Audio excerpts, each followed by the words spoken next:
If you want to know why you dey feel the way they feel inside your mind, inside your brain, and generally why things dey the way they around you, Mind Clinic na the radio program we go teach you how to deal with all different types of stress and other things wey person dey go through. On top Mind Clinic, you fit talk about mind matter wey concern you directly or the one wey no even concern you directly. It's the second edition of the show, and we're so excited to be here again discussing mental health issues. And today on the program, we get to look at Mythbusters. Right? Super interesting, and I'm sure we're going to have a great conversation. It's one show I promise you that you would really, really find very interesting. My guest on the show this morning is Chinyerugo Udensi. She is a psychologist with the Neem Foundation. I mean, she's in charge of the sanctuary. Now, if you ever visit Neem Foundation at number 2 Kwa Falls in Maitama, and you'd want to see a psychologist, clinical psychologist, to talk to in terms of issues regarding mental health and perhaps any other issues of the mind you'd want to share with someone, I again would recommend the very estimable Chinyerugo Udensi of the Neem Foundation. She's my guest in the studio this morning, and together we'll be looking at some myth, associated with mental health. Some of the things that perhaps you've heard, and will tell you what's the truth truly about mental health.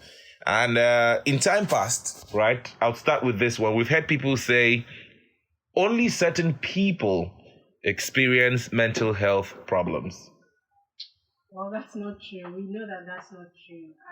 We know that mental health challenges affect everybody, can affect everybody, and it does affect everybody. Unfortunately, we don't have a lot of data to back up some of these things, but some of the information or some of the researches that have been done, like the one by WHO, it was done a couple of years ago, that says 1 in 4 people in the world will experience a mental health challenge. So literally, if you're in a group of people, just count 1, 2, 3, 4. The fourth person could have a mental health challenge, or you could be the fourth person who has a mental health challenge. So it's very common. It's not a rare thing to have a mental health challenge. And the myth of where Africans first would say, disease not to kill African man. In local parlance, that's how they say it. And so some people would say, I'm a strong person. Mm-hmm. I can never be depressed. I can never slide into depression, or perhaps issues of mental health. It's not my portion. Usually we hear a lot of that. But then again, some would tell you that there are no treatments available for mental illnesses. Yeah. Well, there are treatments available. The only challenge that we face, especially here in Nigeria, is access to them, affordability. Those are the things that you see that a lot of people face, and we have also limited capacity for it. However, there are treatment options and there are treatment centers available, like we do have at Neem Foundation.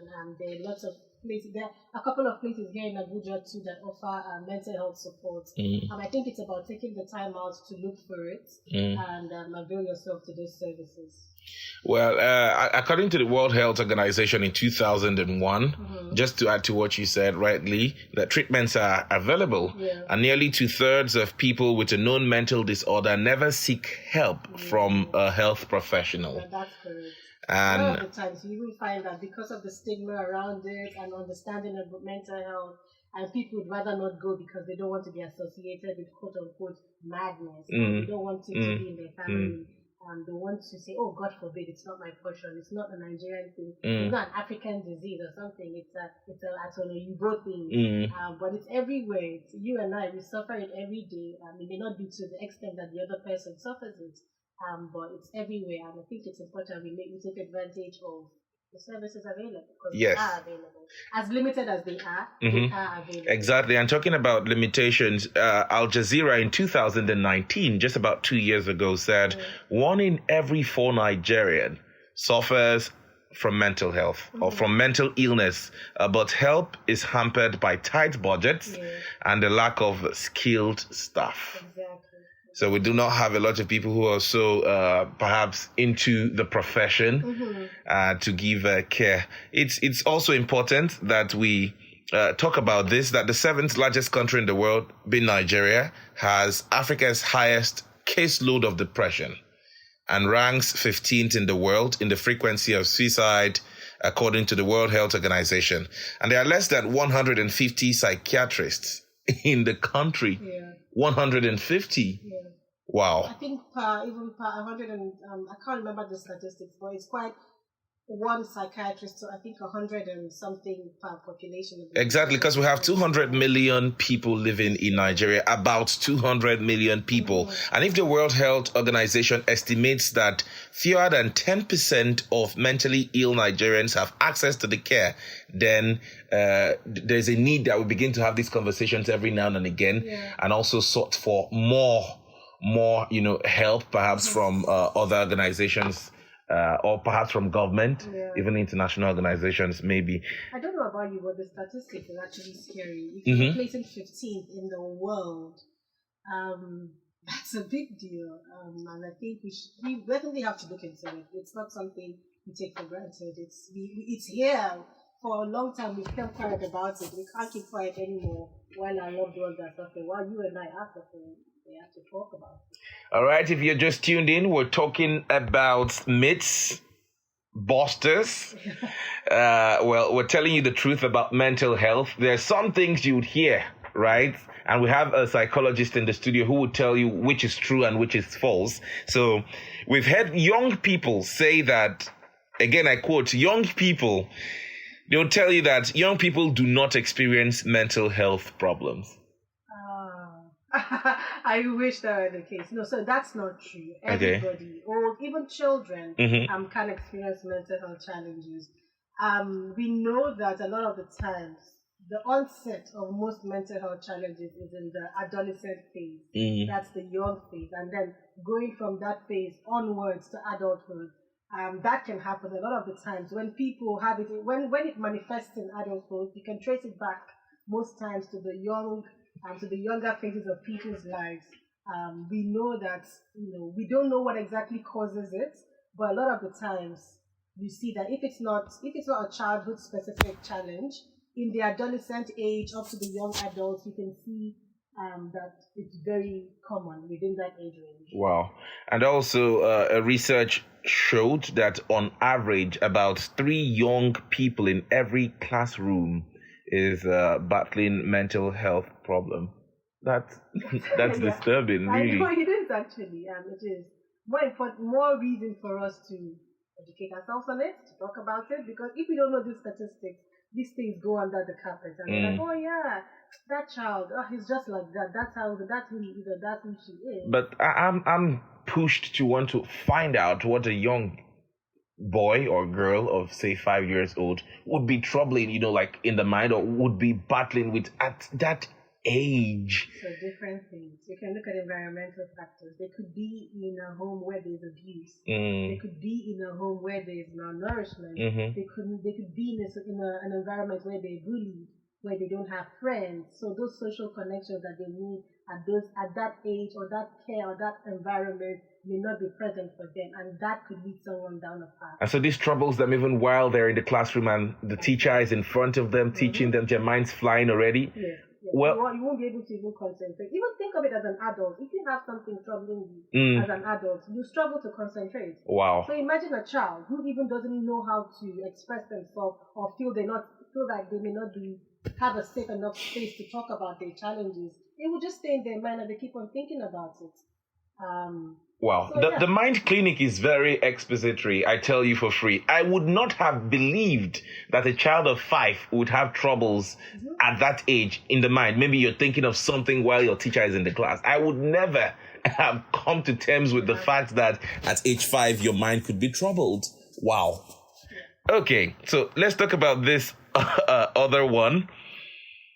People experiencing mental health problems tend to be violent or dangerous.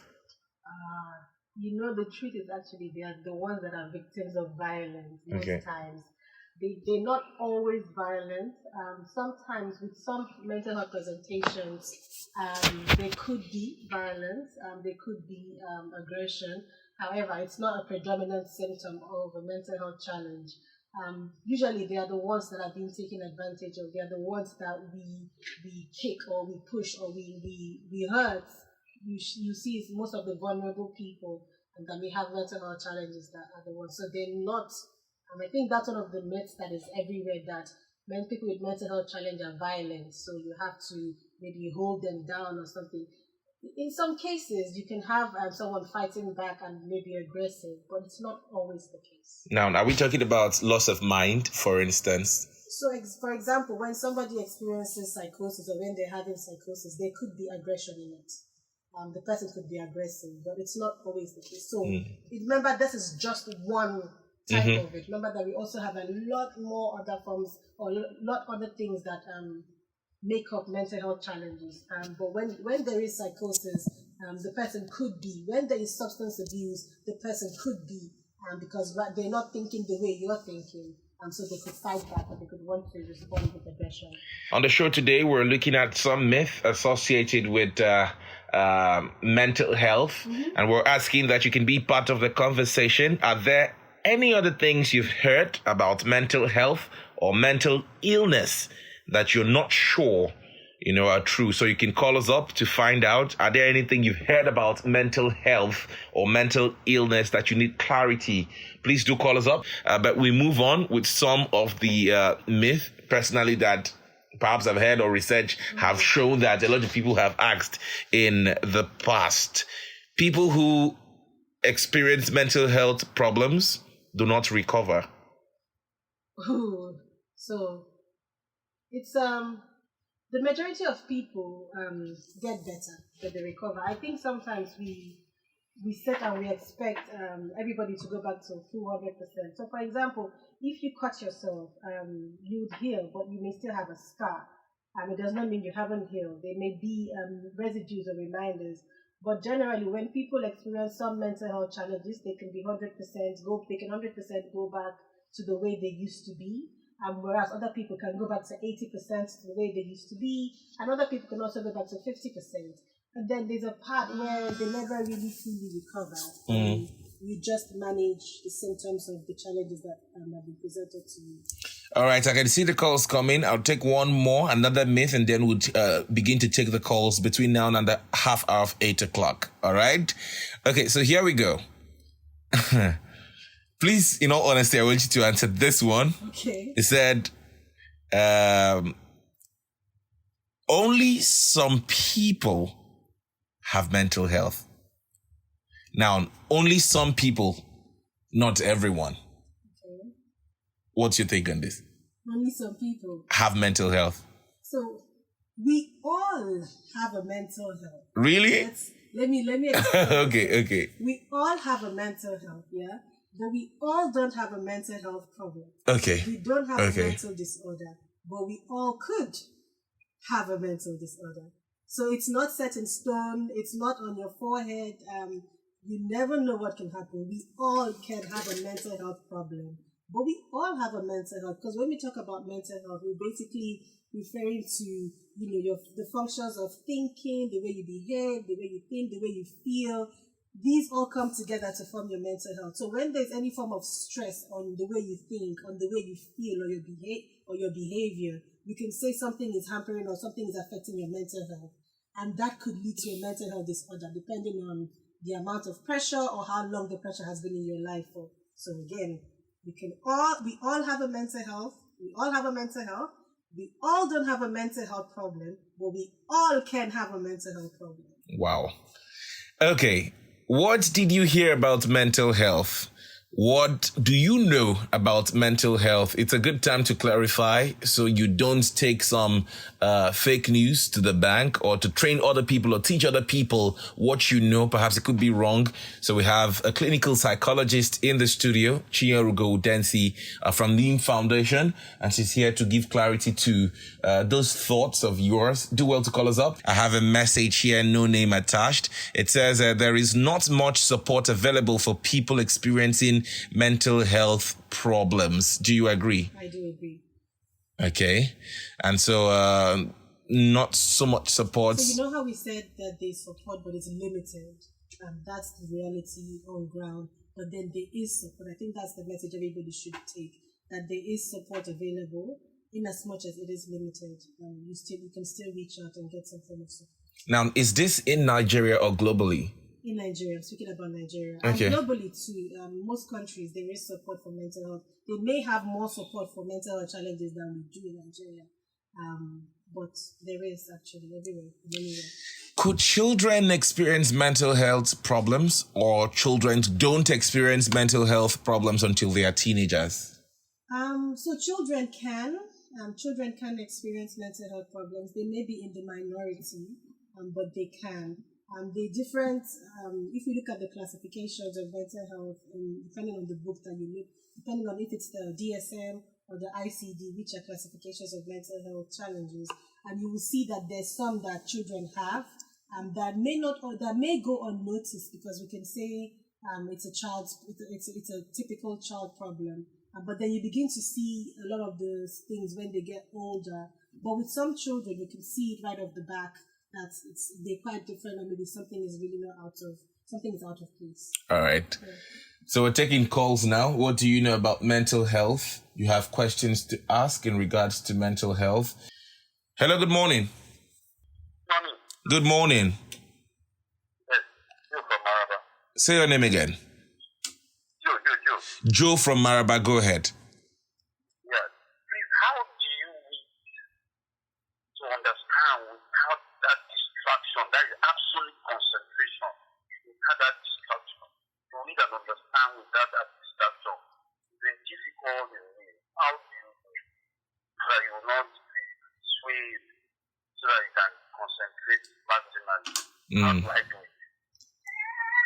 All right, Joe. Well, Joe is asking how he can read and get full concentration and no distractions. I think, first of all, it will depend on different things. What is causing the distraction? Where is he when he's reading? Does he find that those distractions are all the time? Are there specific times that he has these distractions? Does it have anything to do with where he's at? If he changes an environment and he's reading, does it make a difference? But it'd be good for Joe to actually look at these things and try and also understand there are different things you can think about. First, what's causing the distraction? Do you find that it's when you're doing a particular thing that you're distracted? Does it happen at a particular time of the day? Is it at a particular place? If you move environments, are you able to concentrate better?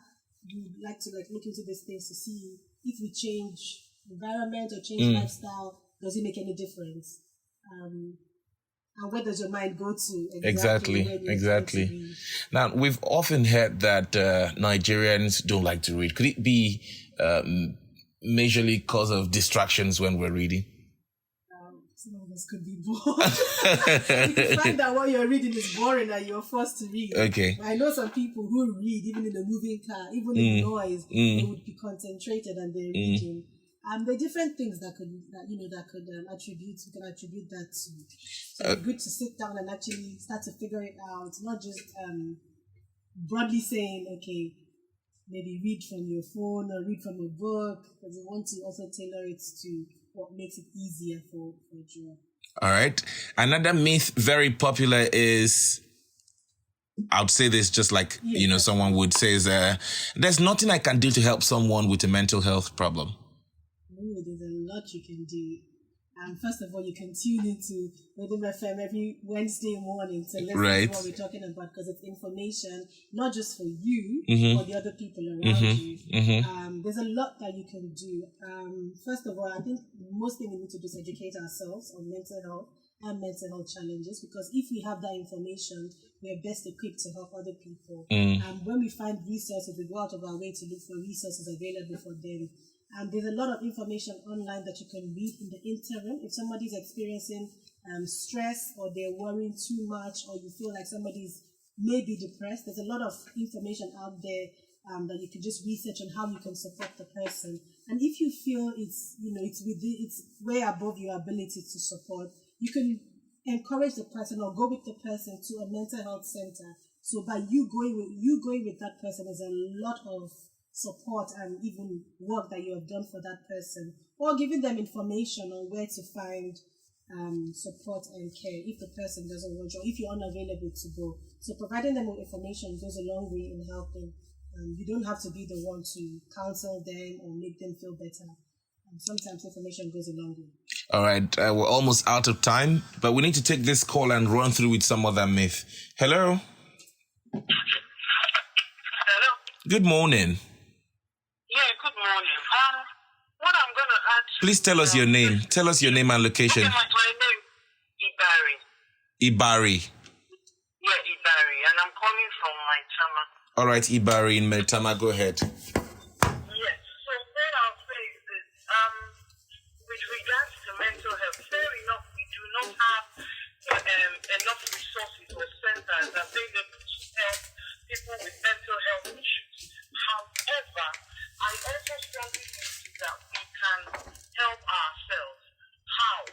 Number one, it's very important to know who you are. And why do I say that? If you're able to know who you are, it helps you begin to place value on yourself. It helps you to also create boundaries for yourself when it comes to, for instance, relationships. And so if you find out that people or the environment is beginning to treat you in such a way that is unacceptable, you can say to yourself, you know what, I will not condescend so low to take this rubbish or to take this ill treatment. Do you understand?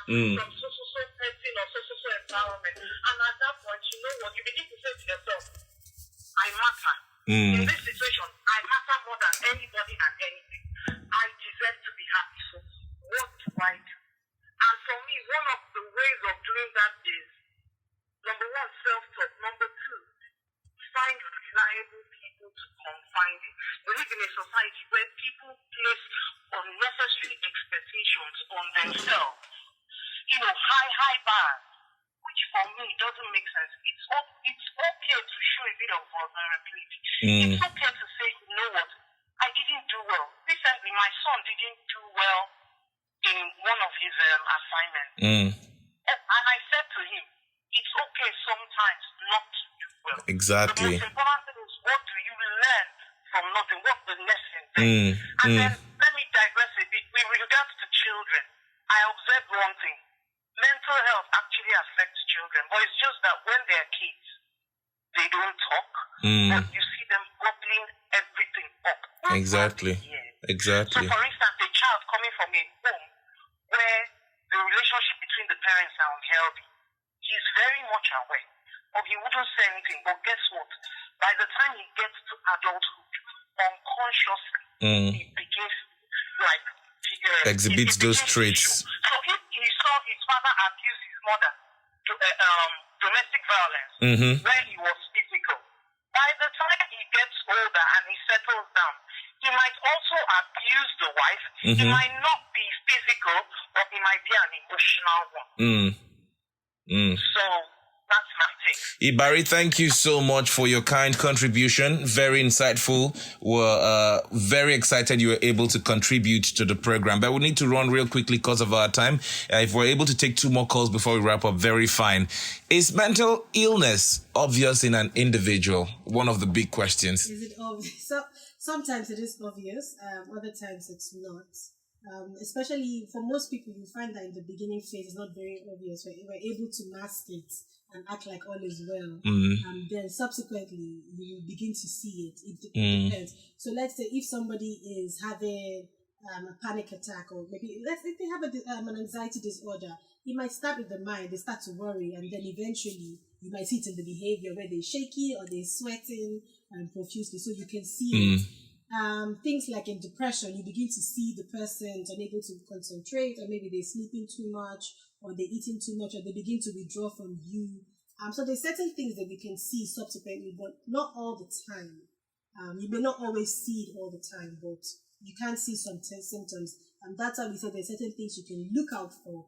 And then when you look out for these things, you begin to ask questions, and you now begin to find out a lot more going on. All right. I got a message from John. John says, my friend told me that mental illness is spiritual. I was waiting for someone to actually talk about that. Mental illnesses are not spiritual. They're not spiritual at all. If they were, we've all erred in some ways. We would all begin to have a mental health challenge if that were the case, but they're not spiritual. So what could be the cause? So generally, we classify them into environmental and genetic factors that could lead someone to experiencing mental health challenges. We can be predisposed to having a mental health challenge from the lineage that we come from. So genetically, if we have certain things in our family line, we can be predisposed to it. It doesn't necessarily mean that we will develop it. And on the other hand, it could mean that we will develop it because of that line. Okay. And then environmental. So things in the environment can also predispose you, like stressors, trauma, experiences can predispose you to developing a mental health challenge. Do you also agree that a chemical imbalance in the brain could lead to mental illness? 100%. Okay. Chemical imbalance in the brain and when we have mental health challenges. This other message says it's very rare for young people to self-harm, similar to self-inflicted injury. That's actually one of the most common ways young people one of the most common symptoms in young people is self-harm. And it could be in different ways. I don't want to be explicit about how they go about it, but most times with young people, it's self-harm that is usually their way out of the distress, or their way out of the distress. Most times it's self-harm. Now, and finally, to wrap up this conversation for this week, someone said there is nothing we can do to maintain a positive well-being and look after our own mental health. That's a myth. Do you agree? No, I don't agree. There's a lot we can do. The last caller talked about a lot of the things that we can do to take care of ourselves. There's a lot of self-care activities that you can do. You talk about boundaries. You talk about making sure that you're not in places that cause stress to you. You talk about equipping yourself with information. There's a lot that you can do out there. Lifestyle changes. However, there's a point where you will require professional support and professional assistance. And that's where we begin to ask people that at that point where you begin to need professional assistance, because you cannot do it all on your own, you need to take advantage of the support that is available. You need to reach out, or your family members need to help you reach out, or your friends help you reach out to your mental health support system. In addition to that, just as we look after our physical health, such as going for walks, listening to music and relaxing, switching off the technology, eating, we must take out time to pay attention to programs like this, listening more, get information, basic information as to how you can help people. And we'll wrap up the show this morning by saying you don't need to be an expert on on mental health or in any medical field to be a friend to anyone battling mental illness or going through a mental health problem. What you can do to help, one, be there to talk to them, make time and stay in touch. Watch the words you use when being of help. Ask how you can be of help. People will want support at different times in different ways. It could be financial. Don't run away. We are very quick to run when we hear I need help and it's financial. Jackpot. We just move at once. And finally, keep in mind that having a mental health problem is just one part of the person. People don't want to be defined by their mental health problem. And we end with that one. People do not want to be described or associated with their mental health